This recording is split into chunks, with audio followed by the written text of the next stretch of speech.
అబ్బాయి వెళ్ళరా. ఆ, చెప్పండి. ఎవరబ్బాయి నువ్వు? పూర్ణచంద్ర వాళ్ళ అబ్బాయినండి. ఏం చేస్తుంటావు? Software job sir. Software job. ఎంత వస్తాయేంటి? ఒక 50,000 దాకా వస్తాయి సార్. ఆ కార్ ఎవరిది? ఆ, నాదే సార్, కొత్తగా కొనుక్కున్నాను. నాకు 100 ఎకరాల పొలం ఉంది. నీకు మా అబ్బాయి తెలుసా? ఆ, లేదండి. అమెరికాలో ఉంటాడు. ఓ 2 ఎకరాల పొలం అమ్మి మా అబ్బాయిని అమెరికా పంపించాను తెలుసా? నాకింకా 98 ఎకరాల పొలం ఉంది. 98 ఎకరాల పొలం ఉన్న నేను ఏ రోజు కారులో తిరగలేదే. పట్టుమని 2 సెంట్లు భూమి కూడా లేదు. నువ్వు నా ముందు కారులో తిరుగుతున్నావు. చిన్న చిన్న బతుకులు ఉన్న వాళ్ళకి పెద్ద పెద్ద ఆశలు ఉండకూడదు. ఒకవేళ ఉన్నా మాలోటోళ్ళ ముందు చూపించకూడదు. నువ్వెప్పుడు చేస్తావో నీకు తెలుసా? ఏం మాట్లాడుతున్నావురా?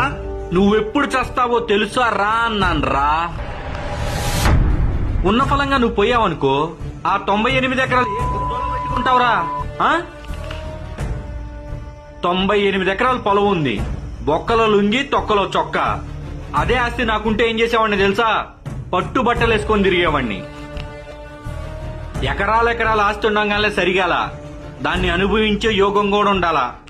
నీ దృష్టిలో ఆస్తి అంటే నోరు కట్టుకొని బ్రతకడం. నా దృష్టిలో ఆస్తి అంటే ఏంటో తెలుసా? తిన్నామా, ఉన్నామా, పని చేసామా. అది. రేపు నువ్వు చచ్చావనుకో, నీ కొడుకు నీకోసం రాడు. ఆ మిగతా 98 ఎకరాల పొలం ఉందే, దాన్ని రిజిస్ట్రేషన్ చేయించుకోవడానికి వస్తాడు. ఎదుటోడిని చూసి ఏడ్చే నీలాంటి వెధవల్ని పెట్రోల్ పోసి తగలేయాలి. దరిద్రం లేకుండా పోద్ది. ఫు.